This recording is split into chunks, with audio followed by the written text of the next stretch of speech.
Friends, SK teaching में आप लोग का स्वागत है। हम लोग बायोलॉजी पढ़ रहे थे, जिसमें कि पिछला चैप्टर कंकाल तंत्र यानी स्केलेटन सिस्टम पढ़ चुके थे। आज हम लोग एक्सक्रेटरी सिस्टम यानी उत्सर्जन तंत्र पढ़ेंगे।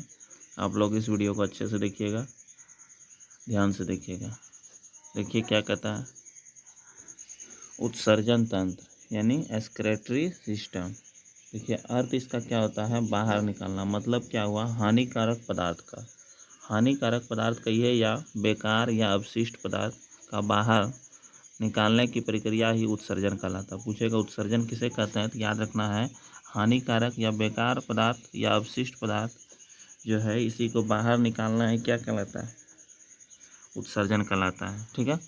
अब यहाँ उत्सर्जन में देखिए हानिकारक पदार्थ क्या क्या है, याद रखना। हम लोग को शरीर में जो है हानिकारक पदार्थ पूछेगा तो क्या क्या है, CO2 पसीना है, CO2 यानी कार्बन डाइऑक्साइड, पसीना जो है, नमक, तेलीय पदार्थ, अमोनिया, यूरिया, अमोनिया को यूरिया, ये सब जो है क्या है, हानिकारक पदार्थ है। तो याद रखना है हानिकारक पदार्थ में आप लोग को ये सब को जरूरी है निकालना शरीर से, नहीं तो ये सब जो अंदर में रहेगा शरीर के अंदर तो बहुत खराबी करेगा। तो इसलिए इसको निकालते हैं, इसी को उत्सर्जन कहते हैं। अब उत्सर्ज अब देखिए क्या कहता है, हानिकारक पदार्थ यानी उत्सर्जी पदार्थ, हानिकारक पदार्थों को शरीर से बाहर निकालना उत्सर्जन कहलाता है। यहाँ पर परिभाषा भी लिख दी है। यहाँ पर देखिए अगला, तथा उत्सर्जन में सहायक अंग उत्सर्जन तंत्र कहलाता है। यानी जो भी अंग उत्सर्जन यानी बाहर निकालने में मदद करेगा उसी को उत्सर्जन तंत्र कहते हैं। अब देखिए बाहर उत्सर्जी पदार्थ, देखो क्या है, बाहर निकालने वाले पदार्थ को ही उत्सर्जी पदार्थ कहते हैं। उत्सर्जन तो बाहर निकालने वाली प्रक्रिया को उत्सर्जन कहते हैं। और यहाँ पर उत्सर्जन तंत्र जो है, जो भी अंग इसमें बाहर निकालने में सहायता करता है उससे उत्सर्जन तंत्र कहते हैं। उत्सर्जी पदार्थ निकालने वाले अंग को ही उत्सर्जी अंग कहते हैं। उत्सर्जी पदार्थ को निकालने वाले अंग को ही उत्सर्जी अंग कहते हैं। अब देखिए मानव में देखिए क्या क्या है, ध्यान दीजिएगा। मानव में प्रमुख उत्सर्जी अंग पूछेगा, मानव में प्रमुख उत्सर्जी अंग जो है यहाँ पर क्या है, 5 तो है, ध्यान दीजिएगा। त्वचा है, फेफड़ा है, यकृत है, बड़ी आंत और वृक्क, और सबसे इम्पोर्टेंट क्या है, वृक्क।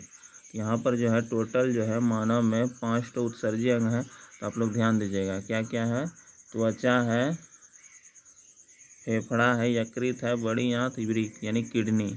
ठीक है। त्वचा से जानते हैं आप लोग पसीना निकलता है, त्वचा से क्या निकलता है, पसीना निकलता है, नमक की मात्रा भी निकलता है, जो पसीना में नमक की मात्रा रहता है। तेलीय पदार्थ यानी सीबन जिसको कहते हैं, जो कि नाक के ऊपर जो है चिपचिपा जो द्रव होता है उसी को तेलीय पदार्थ कहते हैं, वो भी निकलता है। ठीक है। ये सब त्वचा से निकलता है। फेफड़ा से क्या निकलता है, CO2 निकलता है, बलगम निकलता है, इस तरह से याद रखना है। यकृत, यकृत मतलब क्या करता है, यकृत जो है लीवर जिसको कहते हैं, ये अमोनिया को यूरिया में बदलता है। अमोनिया को किस में बदलने कम करता है, यूरिया में। पूछेगा क्वेश्चन, अमोनिया का सूत्र बोलिए तो NH3, और यूरिया का NH2CONH2, NH2CONH2 याद रखना है। यकृत का क्या काम है, अमोनिया को यूरिया में बदलना।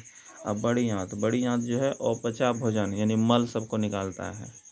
अपचा भोजन यानी जो कि वेस्ट पदार्थ है, खराब पदार्थ जो कि हम लोग रात में खाना खाते हैं या दिन में खाना खाते हैं, जो भी वेस्ट पदार्थ है अपचा भोजन जो है उसको सवेरे सवेरे जैसे निकालता है ना, उसी को मल के रूप में, वही बड़ी आंत का काम है। आगे देखिए वृक्क, वृक्क जो है इसी के बारे में तो पढ़ना है। वृक्क यानी किडनी सबसे प्रमुख उत्सर्जी अंग है, यूरिया को बाहर निकालने वाला अंग है। ठीक है। यूरिन जो है पेशाब को निकालने वाला एक तरह से अंग है। तो यहाँ पर समझेंगे आगे। देखिए यहाँ पर कुछ जीवधारी है जिसमें हम लोग क्या क्या निकालते हैं उसको ध्यान दीजिए। पेड़ पौधा जो है, पेड़ पौधा से उत्सर्जी पदार्थ के रूप में देखिए क्या क्या निकलता है, गोंद निकलता है, रेजिन, टेनिन, लेटेक्स और दूधिया। लेटेक्स को क्या कहते हैं, दूधिया पदार्थ जो है उससे निकलता है। किससे निकलता है, ये सब पेड़ पौधा से। याद रखना आप लोग को, पेड़ पौधा से पूछेगा क्या निकलता है, तो याद रखना है गोंद निकलता है। देखेंगे सोजीना सब में गोंद रहता है, या फिर बबूल का गाछ में देखिएगा उसमें थोड़ा थोड़ा जो गोंद निकलता है ना, तो वही हुआ रेजिन, टेनिन, लेटेक्स। तो याद रखना है रेजिन पूछेगा, रेजिन जो है नामक उत्सर्जी पदार्थ किस पौधे से प्राप्त होता है, चीड़ से। रेजिन नामक उत्सर्जी पदार्थ किस पौधा से प्राप्त होता है? चीड़ से। और टेनिन नामक उत्सर्जी पदार्थ तो पुराने जाइलम से। पुराने जाइलम, जाइलम और फ्लोएम बता चुके हैं, ठीक है। जाइलम यानी जो जल का क्या करता है, जल और खनिज लवण का परिवहन करता है उसे जाइलम कहते हैं। फ्लोएम यानी जो खाद्य पदार्थ का परिवहन करता है, ठीक है, यानी भोजन का। यहाँ पर अब आगे आगे देखिए क्या कहता है। मछली का जो है उत्सर्जी पदार्थ पूछेगा तो अमोनिया जो जहरीला पदार्थ होता है, और सरल यौगिक एमिनो टॉनिक टैलिक कहते हैं, ठीक है। पूछेगा मछली का एक तरह से उत्सर्जी पदार्थ क्या है, तो अमोनिया है। क्या है? अमोनिया। मछली का जलीय जीव जितना भी है ना, मछली का ये या जलीय जीव, उसी को अमोनिया कहते हैं, ठीक है। और इसको एमिनो टॉनिक भी बोल सकते हैं, याद रखना है। पक्षी यानी एविजवर, इसका है यूरिक अम्ल। इसका क्या है? यूरिक अम्ल या यूरोक्योटॉलिक कहते हैं, यूरोक्योटॉलिक कहते हैं, याद रखना है। अब मेमेलिया, मेमेलिया मतलब जानते हैं स्तनधारी जितना भी हम लोग हैं, यूरिया जो है जटिल पदार्थ होता है और उसको यूरियोटॉलिक कहते हैं, उसको निकालता है। कीट जितना भी कीट जो है उससे निकलता है ग्वानिन या ग्वानिटॉलिक कहते हैं इसको, उत्सर्जी पदार्थ के रूप में ये सब निकलता है, ठीक है। जैसे कि अभी नोट में लिख दिए हैं, यहाँ पर नोट में रेजिन जो है या चीड़ नमक वृक्ष से प्राप्त होता है, लिख दिए हैं, वैसे हम बता दिए पहले। टेनिन, टेनिन जो है या पुराने जाइलम से प्राप्त होता है। टेनिन पूछेगा किससे? पुराने जाइलम से प्राप्त होता है, तो याद रखना आप लोग को। अगला क्वेश्चन है किडनी के बारे में। देखिए किडनी यानी वृक्क या गुर्दा कहिए, किडनी का ही नाम है वृक्क, वृक्क का ही उसी को उर्दू में क्या कहते हैं? गुर्दा कहते हैं। किडनी की संख्या हम लोग में 2 है, जानते हैं आप लोग। किडनी एक जोड़ा है पूछेगा तो एक जोड़ा किडनी होता है, याद रखना है। 2 यानी एक जोड़ा। किडनी का आकार पूछेगा सेम के बीज के आकार कहता है। सेम का बीज मतलब समझे होंगे, देखे होंगे। सेम का बीज जो है इस तरह का जो बीज होता है इसी को सेम का बीज कहते हैं। इसी आकार का 2 किडनी इस तरह से हम लोग के शरीर में होता है, ठीक है। अब देखिएगा इस किडनी का भार जो है 140 ग्राम, या किडनी का अध्ययन पूछेगा तो नेफ्रोलॉजी कहते हैं। किडनी का भार 140 ग्राम, कहीं कहीं 150 ग्राम में लिखा रहेगा, तो याद रखना है, इसका याद रखना है। और 1.5 kg होता है किसका? इसका क्या कहते हैं? लीवर का भार। तो किडनी अध्ययन नेफ्रोलॉजी, किडनी का अध्ययन नेफ्रोलॉजी। अब मुख्य उत्सर्जी अंग जो है यहाँ पर याद रखना है, ये क्या है? किडनी है। मुख्य उत्सर्जी अंग क्या है हम लोग के शरीर का? किडनी है। अब उत्सर्जी पदार्थ जो है देखिए क्या क्या निकल, उत्सर्जी पदार्थ में यूरिया, यानी उत्सर्जी पदार्थ में किडनी से क्या निकलता है? यूरिया, याद रखना, बता दिए हैं। रक्त को छानता है यानी फिल्टर का कार्य करता है, कौन? किडनी। पूछेगा रक्त को छानने का कार्य कौन करता है? रक्त को छानना यानी फिल्टर करने का कार्य कौन करता है? किडनी करता है। किडनी का बाहरी भाग कार्टेक्स कहलाता है। इंपॉर्टेंट क्वेश्चन है, याद रखना है। किडनी का बाहरी भाग कार्टेक्स और किडनी का आंतरिक भाग मेडुला, किडनी का आंतरिक भाग मेडुला कहलाता है, याद रखना है। कृत्रिम रूप से रक्त को शुद्ध करना डायलिसिस कहलाता है। कृत्रिम रूप से रक्त को शुद्ध करना ही क्या कहलाता है? डायलिसिस। अभी बताएंगे इसके बारे में। ये प्रक्रिया को ही क्या कहता है? हीमोडायलिसिस। इस प्रक्रिया को हीमोडायलिसिस। कृत्रिम रूप से यानी कि एक तरह से मानव द्वारा जो कि डायलिसिस की क्रिया कराई जाती है। अगर किडनी रक्त का छानता नहीं है, जब किडनी दोनों किडनी खराब हो जाता है तो उस समय जो है हम लोग को कृत्रिम रूप से रक्त को शुद्धिकरण करना पड़ता है, याद रखना है। अब देखिए आगे किडनी के इकाई, कुछ क्वेश्चन पूछेगा किडनी की इकाई क्या कहलाता है? नेफ्रॉन। किडनी की इकाई नेफ्रॉन कहलाता है, याद रखना। किडनी की इकाई क्या कहलाता है? नेफ्रॉन कहलाता है, याद रखना। एक क्वेश्चन पूछा हुआ भी है, किडनी की इकाई क्या कहलाता है? नेफ्रॉन। यह बताए थे हम लोग। और कहेगा किडनी की इकाई तो नेफ्रॉन हो गया, और किडनी के ऊपर जो झिल्ली होता है उसको क्या कहते हैं? पेरिटोनियम नामक झिल्ली, याद रखना है। अब बताए थे फेफड़ा के ऊपर जो झिल्ली होता है उसको प्लूरा मेम्ब्रेन कहता है, और हृदय के ऊपर जो झिल्ली होता है पेरिकार्डियम नामक, और मस्तिष्क के ऊपर झिल्ली जो था उसको मेनिंजीज, उसको मेनिंजीज नामक झिल्ली से घिरा होता है, याद रखना। हम सब झिल्ली बता दिए। अब देखिए फेफड़ा, अभी बता दिए यहाँ पर। किडनी पेरिटोनियम नामक झिल्ली, और फेफड़ा जो है प्लूरा मेम्ब्रेन, और हृदय जो है पेरिकार्डियम झिल्ली, और मस्तिष्क मेनिंजिस, याद रखना है। मेनिंजिस यानी बीमारी इसमें होता है मेनिंजाइटिस। पूछेगा मस्तिष्क में बीमारी कौन सा होता है? तो मेनिंजाइटिस, याद रखना इसको। क्वेश्चन पूछा हुआ। अगला क्वेश्चन देखिए। शहर कहता है जहर को निष्क्रिय करता है कौन? किडनी। जहर को निष्क्रिय करता है कौन? किडनी, यानी याद रखना है। किडनी निष्क्रिय कर देता है, यानी उसको आगे बढ़ने नहीं देता है। शरीर के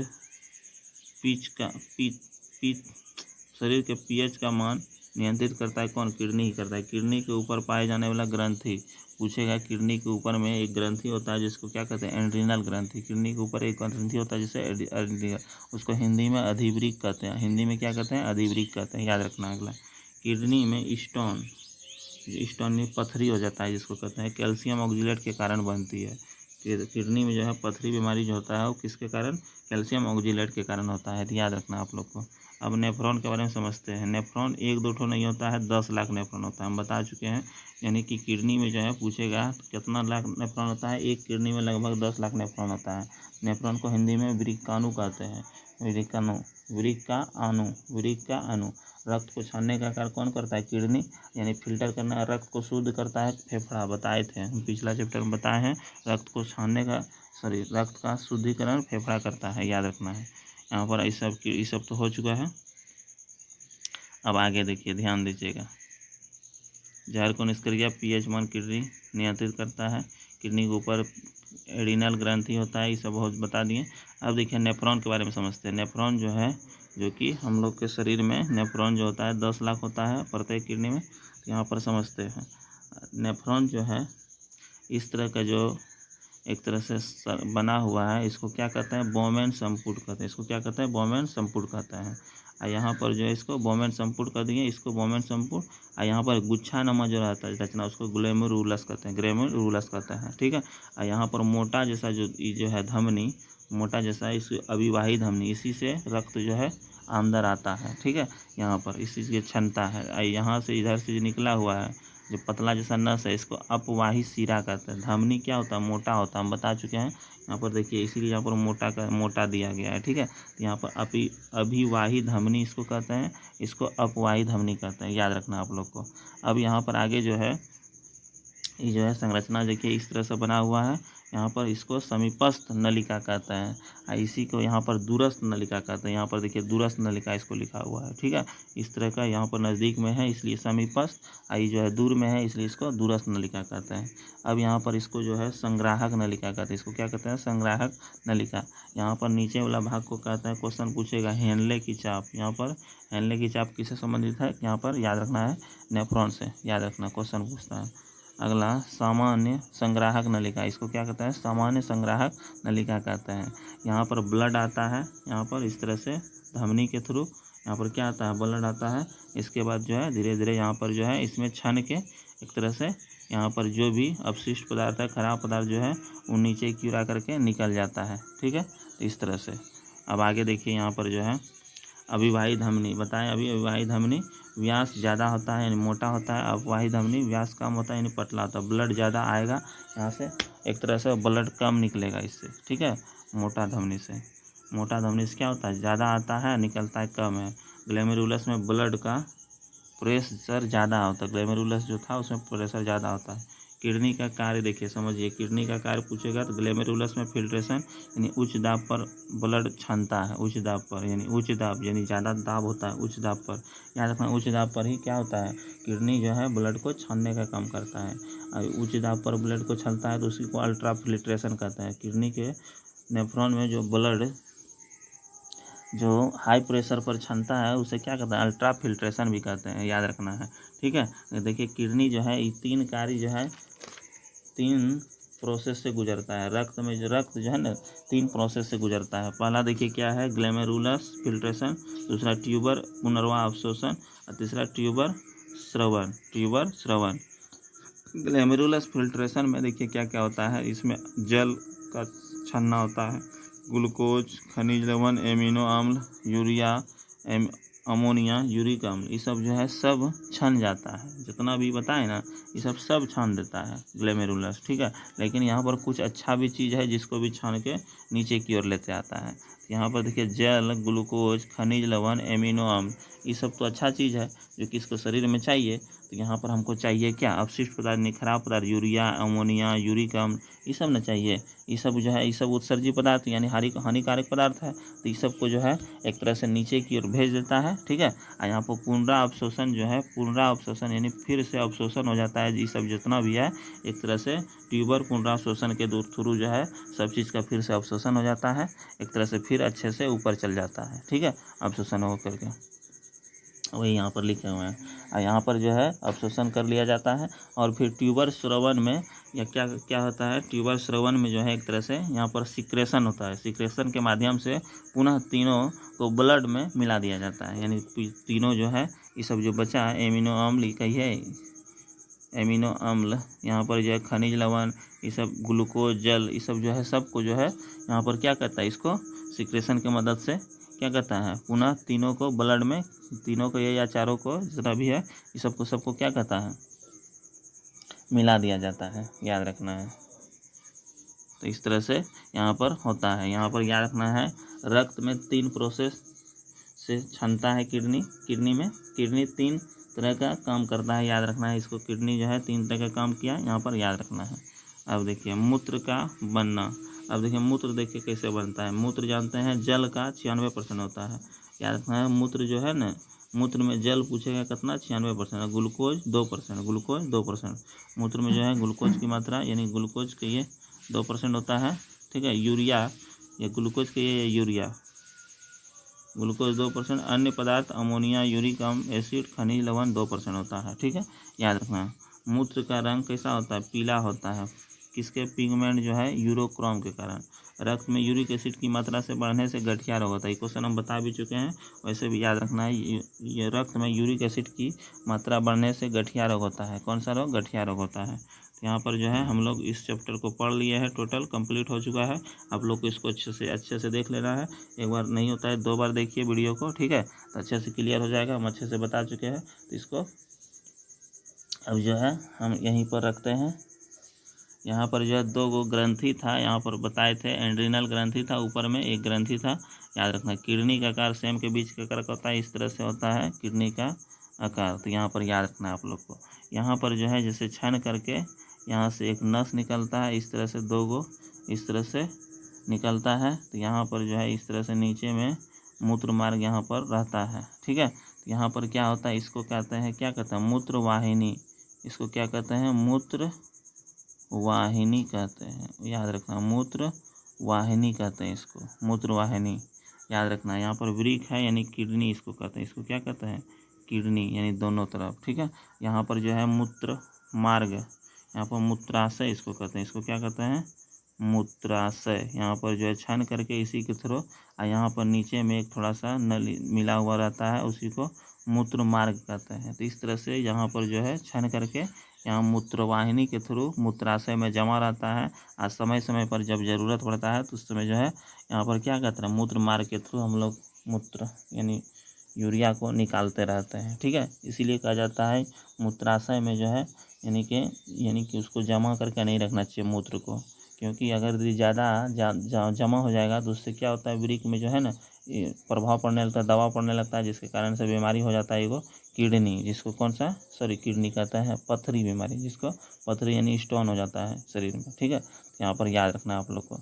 जिस समय शरीर में कैल्शियम की मात्रा बढ़ जाएगा तो उसी समय जो है ना, तो यहाँ पर जो है कैल्शियम की मात्रा बढ़ने से ही एक तरह से बीमारी होता है।